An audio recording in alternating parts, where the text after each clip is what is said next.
welcome back to another episode of Hoopetry Emotion. We got myself, Eric L, and Amani in the building. And in today's episode, we're going to discuss the first round of the playoffs.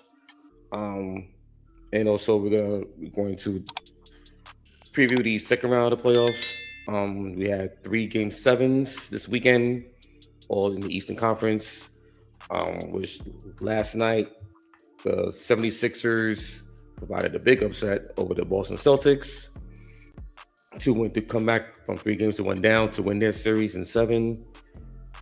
Earlier today, you had the Detroit Pistons coming back from three games to one down to beat the Orlando Magic to advance, and also you have the Cleveland Cavaliers beating the Toronto Raptors to advance to the next round. So you have the second round set. You have the Knicks and the 76ers starting tomorrow. We got the Pistons and Cavaliers starting Tuesday. In the Western Conference, you got the Thunder and Lakers starting Tuesday, and the Spurs and Timberwolves starting Monday. So, Mike, give us your thoughts on the recap on the first round. What's your thoughts? And give us a little recap of it. So I don't remember some of my predictions off the top of my head. When we did that, well, I think it was 2 episodes ago, last episode. But it was a very eventful one. I would say ones that I know that I called was Spurs and Blazers. I had that going to 6. I knew Blazers was going to put up a fight, either with Wemby or without. I think now I'm starting to think that if Wemby would have played, it probably would have been over in 5. Knicks and Hawks, that was going to go to 6. You know, we spoke about this last time, Eric. The Knicks be nicking. You know what I mean? Who else? The Detroit and Orlando. That was probably, I would say, very surprising. Because like I don't think any of us had any hope for Orlando that they was going to push it past like maybe 5 games. So the fact that I went to game 7, the fact that I went to game 7, the fact that they was up 3-1 and Detroit came back and pulled the 3-1 comeback, that just shows a lot. So hopefully you got to get punched. You got to take that hit. You got to bounce back from it just to show how your team is. So I thought Detroit really grinded for that. Cade really showed up. And also credit to Paolo Banchero, man. The buckets they was going for back and forth, the performances between the two. It was that's playoff basketball, man. Who else? Cavs and Detroit. Cavs and the Toronto Raptors, they just finished up. That was also surprising in itself. But also I feel like Cleveland was like playing with a fool. We see some bad performances from Brandon Ingram. Donovan Mitchell hasn't been, he's known as a playoff riser. He's been struggling this playoff run, averaging around like 23 points, shooting like 40% from the field, which is not ideal for Donovan Mitchell. So it definitely shows. And then also like James Harden's playoff shortcomings is, still a thing. But in the Western Conference, the Lakers and the Rockets, like coming into the series, we thought we was gonna be out of here. We thought we was gonna be in Cancun with everybody else. But it's unfortunate. KD went down with injury, couldn't play, and it was looking kind of scary. We were saying in the group chat, me and Ernest, we was about to be the first team in NBA history to blow 3-0 lead. So glad that we was able to get that done. Oklahoma and Phoenix, that was pretty easy to guess.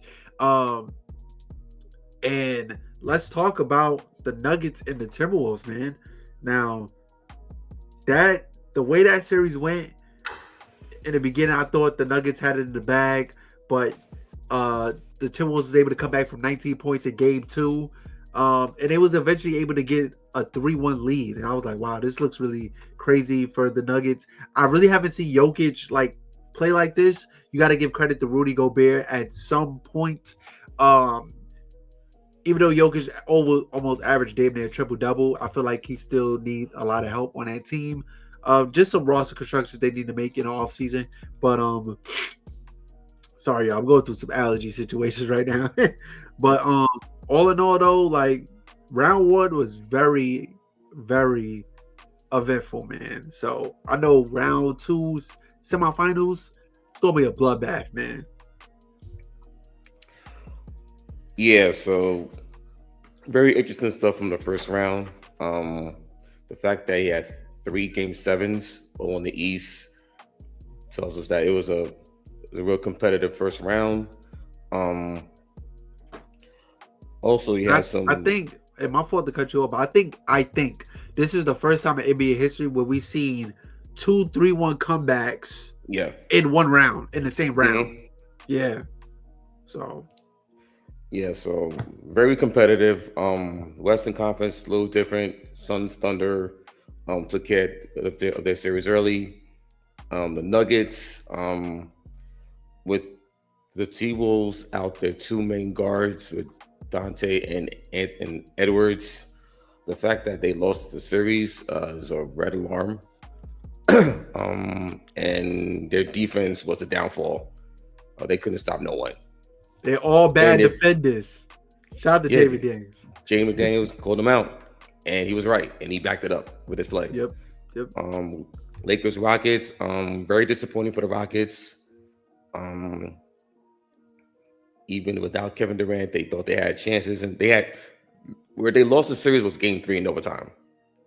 They lost the series in game 3 when they had a chance to put the game away and basically get back into the series, but lack of a point guard caught them, and it cost them. Yeah. Back in the East, the Magic had their chances. They had the chances. Game 6, when you have a lead like that, up by 24, you have to close it. You have to close the deal. And the fact that they went 4 for 30 from the field in the second half. They missed like 20 straight shots in a row. That's unacceptable. They missed 20 straight shots. And Cade Cunningham had as many points as the Magic had it in the second half alone. Mm-hmm. It spelled trouble. And also the Franz Wagner injury to his calf in game 5. It was the beginning of the end with them. So Pistons, they did what they had to do, and they got off the wall and got through it. 76ers Celtics, that was another surprising series, plus the ending. Plus the way the Celtics dominated in a couple of games of the series, game 1 and game 4, but the way that they were shooting, you knew at some point that they couldn't keep up that hot shooting streak, and it caught up to them in games 2 and games 5 and the rest of the series. And then once Tatum had the injury to his left knee, and then also add the fact that Joel Embiid came back in the series, it totally flipped the series for the Sixers' favor. And you saw last night both Embiid and Tyrese Maxey had big games, and that was what the Sixers needed. The first series win against the Celtics is 1982. That's crazy, and that says a lot. I mean, like, when we was predicting, this series, I think all of us had Boston, but I know Josh was saying that if Embiid comes back, that could be a difference maker, and that's exactly what it was. And it was different this time around because before, usually when the Sixers match up against the Celtics, remember the Celtics had the bigs to kind of I use the word contain. I can't find another word, but contain and with big bodies. Al Horford, Porzingis, even Robert Williams when he was with the Celtics. But now this time around, you got centers who are not really that great defensively. I know Cater had a solid year, but you need more than that. Vucevic is not known as a defender, and after that, it's just barbecue chicken right after that. So the fact that Embiid came and like just a couple weeks removed from surgery to still play at that high level, and also what I see from Game 7, I wrote Embiid off. I wrote Embiid off like a while ago because I'm like, at this after the MVP season, it's like, yo, he's just damaged goods at this point. Like it's a revolving door. Like you don't know what you're gonna get from Embiid. He's gonna get hurt. It's gonna, you know, that pretty much the Sixers' success starts and ends with Embiid, and I thought that was the case. So the fact that he left it all out on the floor, he was hobbling, he was limping, it's still giving it his all to to win that game 7. Like he got it. He definitely got it. Say what you want about the flailing, the flopping. He was able to get it done when it mattered the most. So credit to Embiid. Knicks Hawks. Even though the Hawks won the 2 games by 1 point, the series wasn't even close. The point differential in this series was plus 105. And then on top of that, games 4, 5, and 6 in that series, plus 16, plus 29, and then game 6, straight up massacre in Atlanta by 51. Insane. I remember looking at the score while I was at work. I thought it was a glitch, man. At one point, the score was 72-22.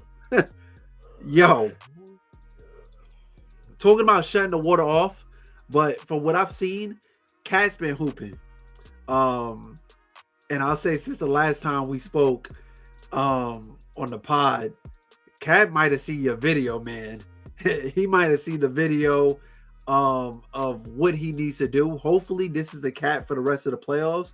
Cat can have his inconsistencies, you know what I mean? But if you guys want true success, like Cat got to be very, very focal in this offense on both sides of the ball. And seeing what he did in that game 7, getting the triple double, like game 7. Yeah. You don't know game 7. Oh, I'm sorry. Game 6. My bad. Game 6. I'm tweaking. But yeah, putting up a triple double in a game 6, like you need more Cat from that. Well, we'll see. Come the series against the Sixers, because it's going to be a whole different animal. Started Monday. Sixers and Knicks. They had this is the first time. It's the second time in 3 years they'll be playing a playoff series. They played back in 2024 in the first round, 6 games. The series went to the Knicks. Brunson had a big series. Embiid also had a big series, even though he was on one leg. And he had the Bell's palsy. Yeah. So that's gonna be a very interesting and the fact that you have the two cities right near each other, Philly and New York. The proximity is going to be. I think it's going to be one of the best series throughout of these 4 in the second round. And then you got a little Twitter beef. You got a little Twitter beef between Embiid and Cat. Yeah, that was from like 2019. They like reposted. So. Yeah, but I mean, hey, like, yo, let's and start also that, Embiid also took out Mitchell Robinson in that series. So yeah. So that's gonna be one of the more entertaining series, and I'm gonna be stressing out throughout the whole series. So I'm just prepared for that. Yeah. My early prediction in the series: Knicks in 6. They should get through this series. Yeah, that sounds valid. I'll say, oh goodness, because I know the Knicks be nicking it up, and what I was able to see the Sixers do is, for me, it was unexpected. Paul George, ever since he came back from injury, he's been his suspension, he's been hooping. Mm-hmm.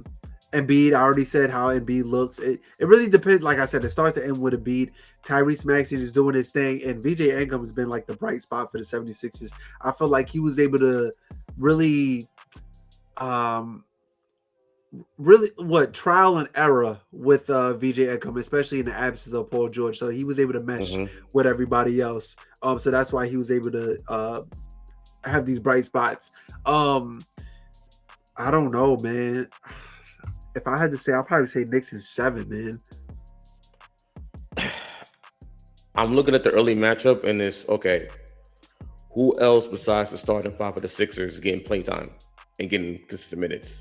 But off the bench, Yes. Who's their bench besides Andre Drummond and Quinn Grimes? that's it. But I 'Cause- mean, in the playoffs, like you don't have you have a really short leash on your rotations. But also the schedule. The Sixers come off of Game 7 on Saturday. Mm-hmm.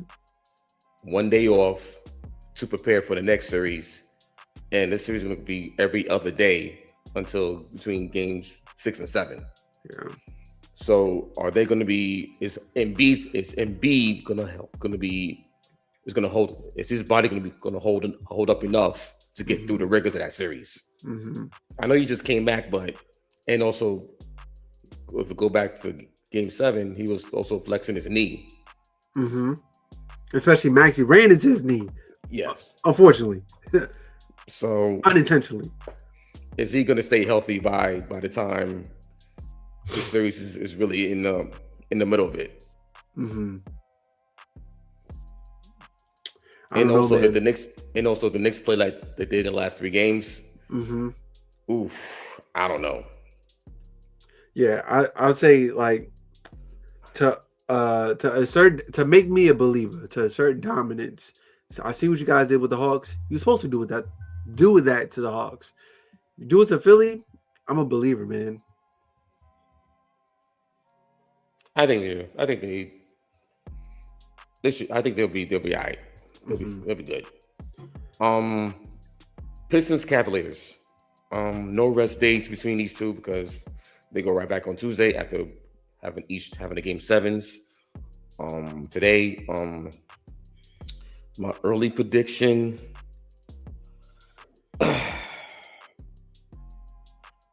I'm going Cavaliers in 7. Why you say? So if Jalen Duren does what he did, continues what he did against the Magic, and with the Cavaliers having Mobley and Jared Allen, Jalen had a big game today, 22 and 19. Evan Mobley finally showed up. But Jalen Duren has to have a big series for the Pistons to win this series. At some point, you're going to need a second scorer to help Cade. The Magic bailed them out, but because they were shooting bricks in the last 3 games of the series. Tobias Harris, man. Yeah, Tobias Harris. I know it sounds crazy, and I feel like he's going to have to continue to keep up the firepower. He's been a flamethrower. You Yes. know, and I said that Tobias, we spoke about this during the season. Like Detroit needed a valid number 2. You know what I mean? Like Tobias could be hit or miss sometimes. You know, but so far in the playoffs, he's been showing up. And you need that consistently. I think in the offseason for Detroit, they need to experiment on getting that number 2 guy, but Tobias has been showing up. So if he can compensate for, I say Jalen Duren's mishaps, because there was plenty of them, especially in the beginning of that series against Orlando. If he could play the way that he played against Orlando, I got Detroit at 6. And I feel like the way Cade's been playing, I call him CLC, collapsed lung Cade. Cade's been hooping. I know the beginning of the series was just tough. He was turning over the ball, you know? Yeah. And that's tough when like everybody is stationary, everybody's just waiting to catch and shoot. You know, nobody's able to put the ball on the floor. But what Tobias has been doing, it's giving them a more reliable score. So especially in the half-court offense. Yeah. And also Donovan Mitchell and James Harden have not been looking good. They got to show up for the Spider Cowboys. hasn't been looking good. I'm not too concerned about James. We all know James Harden how he is in the playoffs, but when it comes down to Spider's a playoff riser, man. You know, so to see him struggle, it just the amount of the shot selection is just, I don't know. It's not, and that's the reason why Toronto was able to get extended to a game 7 anyway. But if Spider is playing like this, James Harden's like this, I got Detroit 6. All right. So in the West, you got Thunder, Lakers, Spurs, Timberwolves. Thunder's Lakers. Thunder at 5. Thunder at 5. I'm sorry. Like, they haven't played since last Monday. The Thunder. Yeah. They haven't played since last Monday. That could be a pro and a con. Yeah, we've seen Russ on that. But yes. I just don't see where the Lakers can Yeah. Where's the good matchup for the Lakers at? Like, where's one of the matches the Lakers can exploit? And on top of that, no Luka for the start of the series. Yeah, it's you're preaching to the choir right now. It's just very rough. Bias, of course. I love my team. Well, not all the time, but they had me going crazy last series. Bias, I love to say Lakers at 7. You know what I mean? But being realistic, I'll probably say Oklahoma at 5. Just from what I've seen against the Houston Rockets, just consistently just turning over the ball, you're feeding right into Oklahoma City's offense. If Oklahoma is able to make it attract me and outrun you, the game is over. And one thing about this Thunder team, they remind me a lot of the Celtics of a couple years ago, how you couldn't hunt them.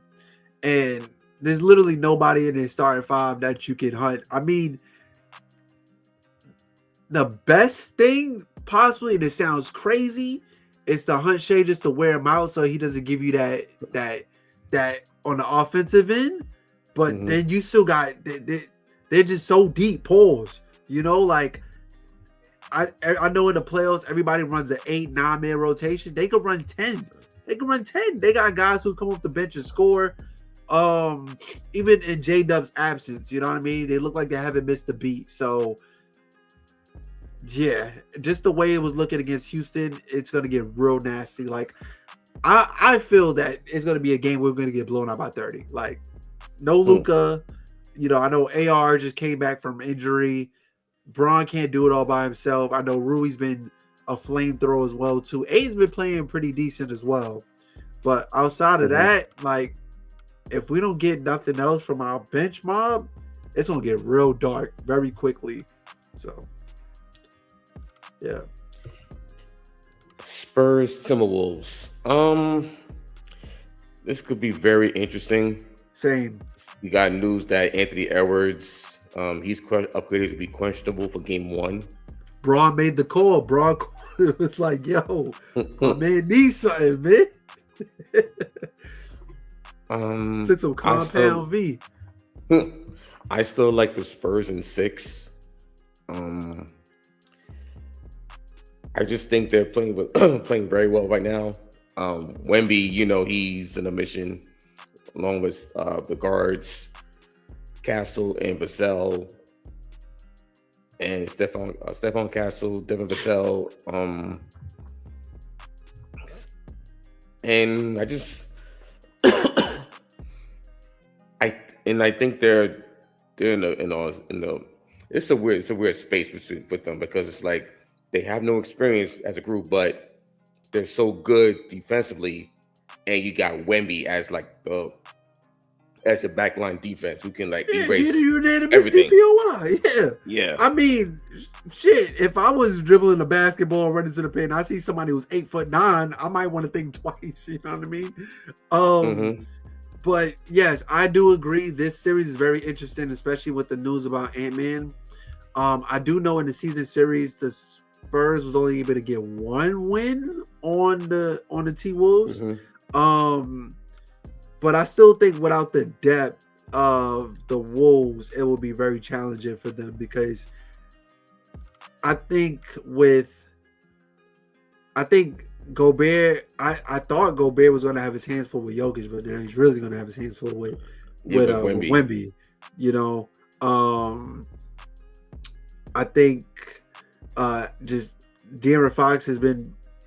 He had a great closeout game, and that's what you need him to do. Like that's what you brought him in for. You know what I'm saying? Like him and Harrison Barnes is probably like your two vets who's had some sort of playoff experience. You know, so you need that. And from Wemby's perspective, I think he just sees the moment.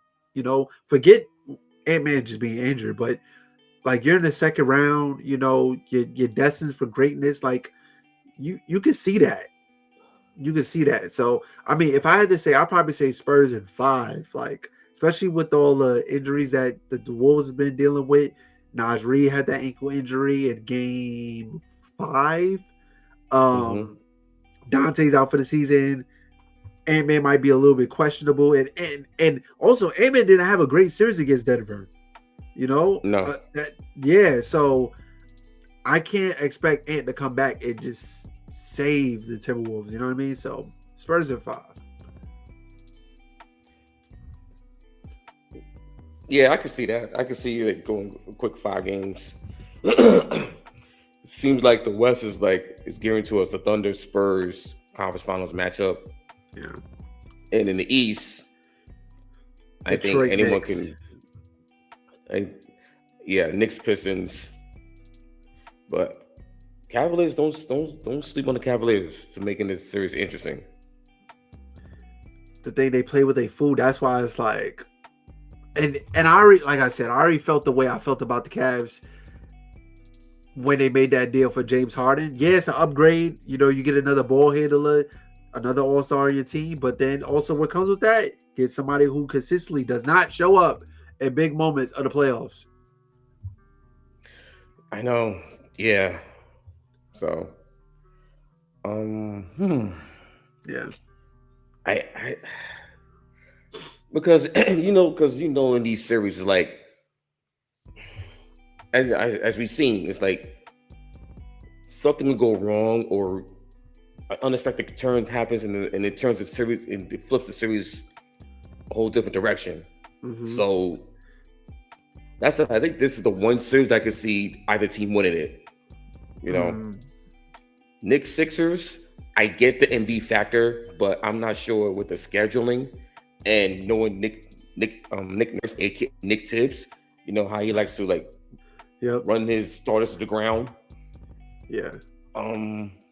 It's like if the Sixers would have won the series against the Celtics probably earlier, like a game or 6 games. Then okay, it could be a pick'em series. But I think the way the Knicks ended the series against the Hawks, it's like, man, it could be real scary it could get real scary if the Sixers don't, get it together quick. Yeah. Welcome, Ernest. How you doing, bro? You good? Yeah, I'm good. It's a long day, man. It's a long day. We all suffering right now, man. It's been a long day, man. Yeah. But yeah, we were just going through some of our playoff predictions, some of our thoughts of the first round. Feel free to share. Yeah. I mean, listen, to have the most game 7s in the first round since 2016, or 2014, one of those 2 years. No, I mean, hey, it's impressive. Albeit it was all in the East.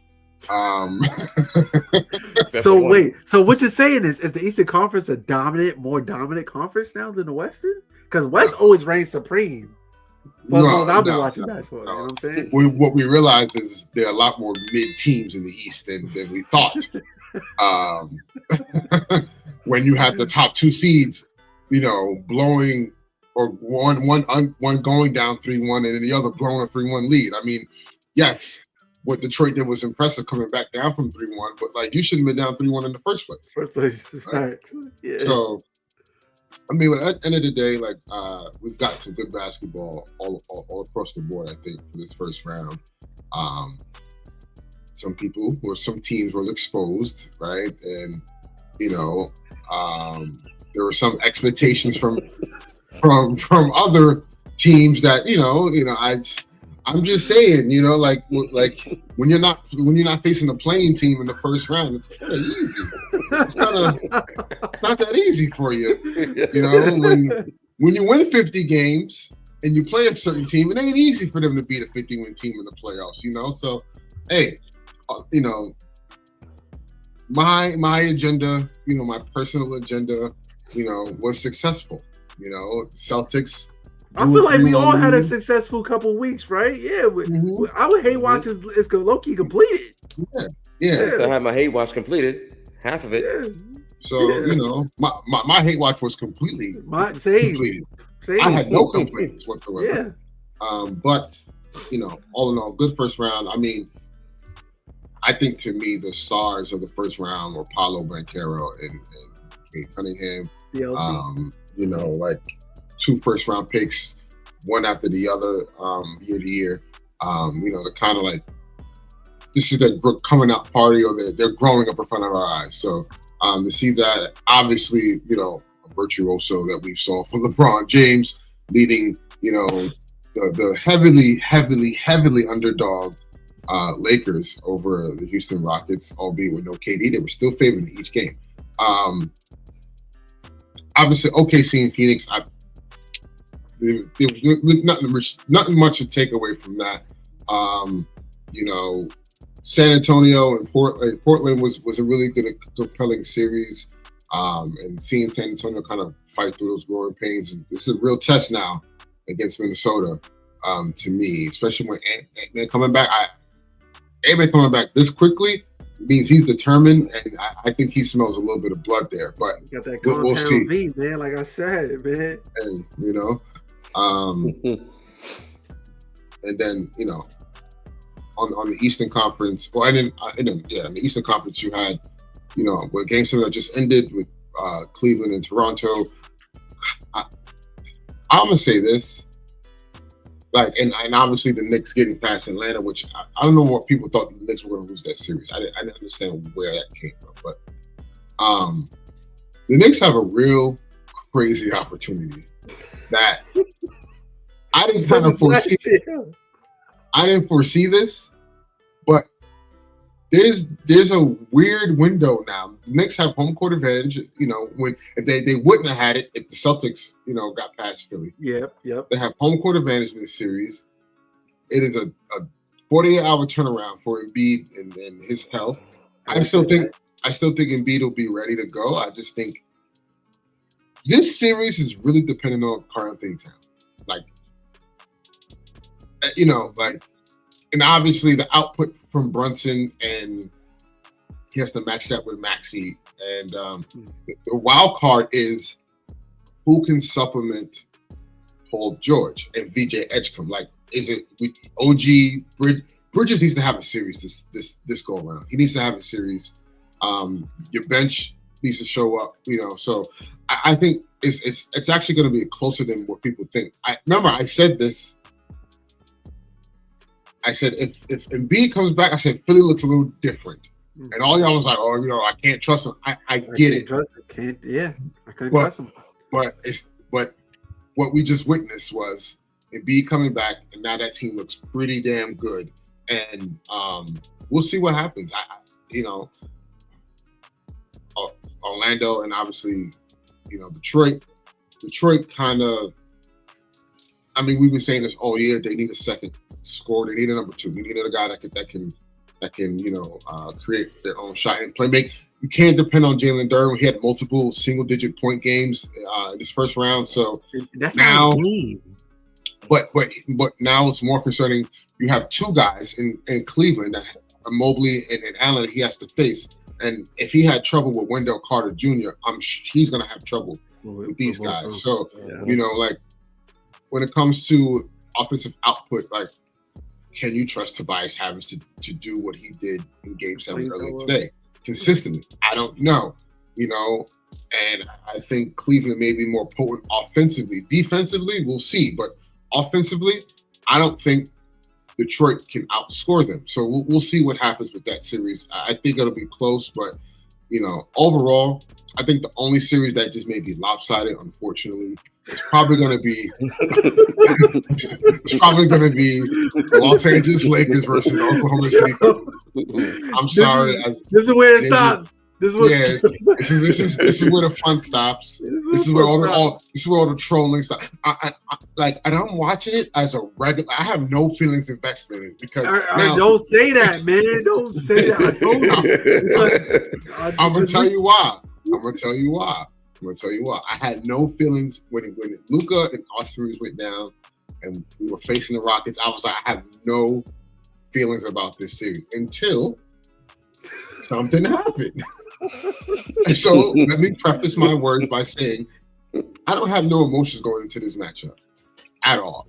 I think it's gonna be a 25, 15 point differential between LA and OKC. I think OKC is gonna probably sweep us. We'll maybe get one. Maybe. But in the event something happens, opinions do change and feelings become more serious because it's an opportunity, right? But all in all, I think we get OKC and Minnesota in the conference finals rematch. And I think on the East we get New York versus Cleveland in the Eastern Conference Finals. That's my predictions. I'm going with that. I'm going with Thunder versus T-Wolves in the conference finals. And I'm going Knicks versus Cavaliers in the Eastern Conference. Wow, so you got the Wolves getting past San Antonio. I do. Even with all of the injuries down, Dante, and we don't know how Embiid's gonna look. Like I was. What about Ayo Dosunmu? I think he'll be back. Yeah, I think he'll be back. So, but again, things can change, right? I personally, I think, Timberwolves are playing with a chip on their shoulder. Obviously, missing Dante, but I think by losing Dante, you find a gem in Shannon Jr. And I think that they found something there. But we'll see, And honestly, it's the perfect series for a kid like him because he's going up against a team that also doesn't have experience, and kind of gets they're all just learning, and understanding what the playoff atmosphere, especially at deep playoff runs. So, and I think it obviously comes down to Anthony Edwards and Wemby, right, and health. Rudy, I do believe, because of how he defended Jokic, he will give some resistance to Wemby, I believe. I think that matchup is going to be more personal than what we think. I think we're overlooking that. They're both two Frenchmen. Yeah, you know what I'm saying? And Wemby's the new phenomenon out of France, and I'm, more talented defensively. And I think Rudy's going to want to. And he's the unanimous DPOI. Yeah, and Rudy wasn't even the top 3.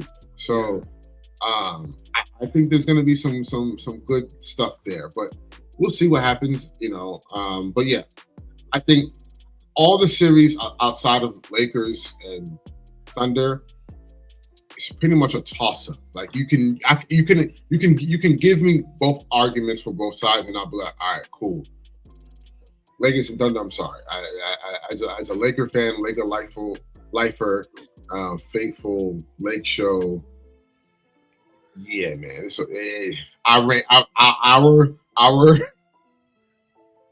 this is our stop. Yeah, our joy stops here, and it is what it is. We accept that. We know you can't go into a series against that team without your best player and think you have a chance. I'm just sorry. Like, yes, anything can happen. I get all of that too, but head up,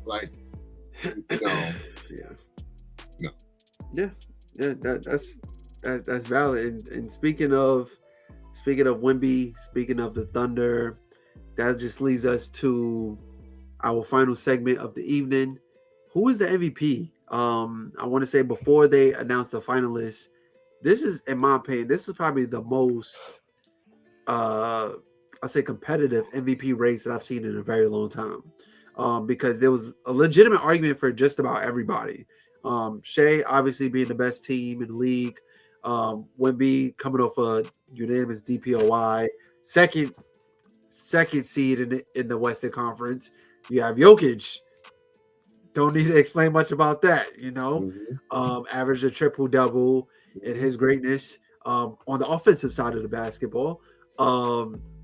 Then you look at Luka, right? Fourth seed in the we was third, right? Either way, Fourth seed. Fourth we got seed. the fourth seed. Yes, Yeah. look at the season he had, the tier that he had in the month of March. Then you look on the opposite side of the conference. You look at Detroit Pistons, best team in the East. Cade was able to get them out the mud. You look at where they were last year and the year before that. Look where they are right now. And you also got Jaylen Brown, who was able to bring that team to the second seed in the Eastern Conference. When we had them earlier, a play-in team, right? That's what we predicted, right? Early in the season, especially with Tatum being out. So and Brown is having an all NBA year. So in my opinion, I felt like this was probably the most hardest. But they finalized it down to Shea, Wemby, and Jokic. So who is the MVP?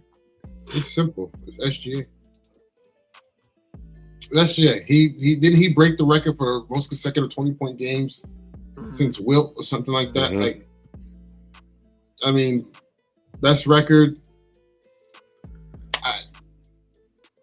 What is there? Back to back. He's getting it. You can't. And my thing is with Wemby, it's the minutes he's played. He doesn't play a lot of minutes, which is crazy to say, and to hold that against him because he's doing so much in that short amount of time. But like, LeBron James played more minutes than you this year. Yeah. Like, you know what I'm saying? Yeah. And he's not eligible. He played less games. He's not eligible for these season end awards. So, I just Wemby needs to play more. Jokic, I get it. This was the first time a center, I believe, led the league in rebounds and assists. Yeah. Third seed in the West. Yes, he is also deserving, but then like my only issue is I need to know what's the full criteria, because the reason why Luka hasn't gotten any consideration because he doesn't play defense. Well, Jokic doesn't. And we was able to see that on a bigger stage. Yeah, but I think you can't. If you're voting, you're going by just a regular season. You got to take the playoffs with a grain of salt. Put it like that. Yeah. Mm-hmm. But I'm just gonna go with SGA. Eric. Yeah, I'm going SGA. He's been consistent throughout the whole year. As he said, as he quoted, I've been inconsistent all year long. I got the answers. I just need the questions. So, which is crazy to say, but it's pretty much say he got the game on lock. So I mean, yeah, I'm gonna go with SGA as well too. Like I said, if you win 60 games, you know what I'm saying? Like, you're the front runner all season long. You know what I mean? I mean, they had they little what's it called?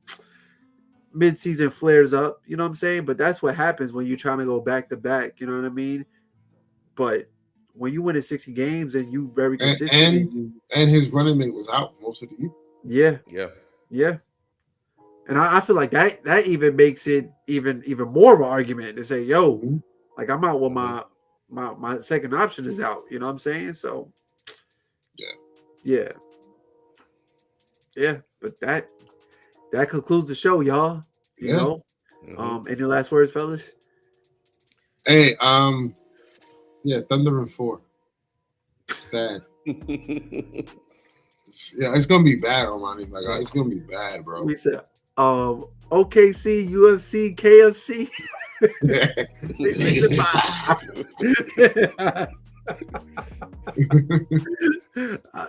Man, I'd love to, man. If we OKC, we win the championship, man. No, I'm telling you right now, I'm dead serious.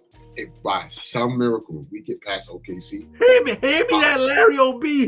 I'm dead ass. No one else is beating us. We wouldn't be chip. Hand me that Larry OB. Stop the playoffs. And honestly, Hand me the trophy. if we get past OKC, we finally may get the modern day Lakers versus Knicks NBA Finals. The last time that happened was the last time the Knicks won a championship. So we need our lick back. You know what I'm saying? We need our lick back. I ain't gonna hold it. That was to happen. He did beat us in 72. So I think if that was to happen, I wouldn't be able to function, bro. I wouldn't be able to think straight, man. Yo, I'm not working. Like, I don't know. Like, I'm not working. I wouldn't be able to. I'm traveling with the team. I'm guarding crypto. Crypto. I wouldn't. I can't think. Like, yeah, that's gonna be. Nah, it'll be because you know how many Laker fans are in New York City. Like, right. I think people don't realize how many Laker fans are in New York City. Yeah. Like, it's gonna be like a real like rivalry. That's a civil war, bro. Yeah, you just cut New York City in half, bro. Yeah. We'll talk.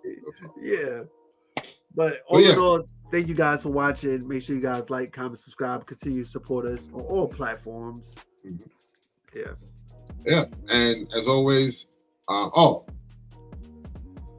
May 7th, WNBA season opening kicks off. You know, so even though the NBA is on its way dwindling down, we got WNBA on the horizon, and obviously we got more expensive teams this year. The lottery, you know, the drama. That's like Judgment Day for Josh. The Azizi Fudd and you know all that stuff going on. So, you know, is Asia Wilson gonna win another chip, another MVP? It's gonna be. What are the Lynx going to do? They're going to bounce back. Nafisa Collier, like what's so a lot. And then obviously Caitlin Clark, she was injured last year, right? So can she finally take her team over the top and finally like get some playoff experience and some success? So it's going to be some good basketball coming up for the W. So right now it's all about the NBA playoffs. Knicks and Lakers are in the second round. When was the last time the Knicks and Lakers were in the second round at the same time? Was it 20? Was it 23? It's been a while. No. Wait, 2023. It might have. Cause who did this guy live? No, not 23. Sorry. The Lakers when we went to the conference finals. That was what 20. That was 23. Yeah, 23. Yeah. The Knicks didn't make it to the second round. Yeah, they lost to the Heat. The Heat. Yeah. AC. Yeah.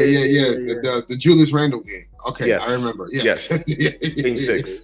Yeah. I was last time. Hey, hopefully this year, both teams can advance this time around. But it looked like it may be the other way around. I think the Knicks are going to the conference finals again. So, But as always, take care of yourselves, take care of each other, and watch some damn basketball.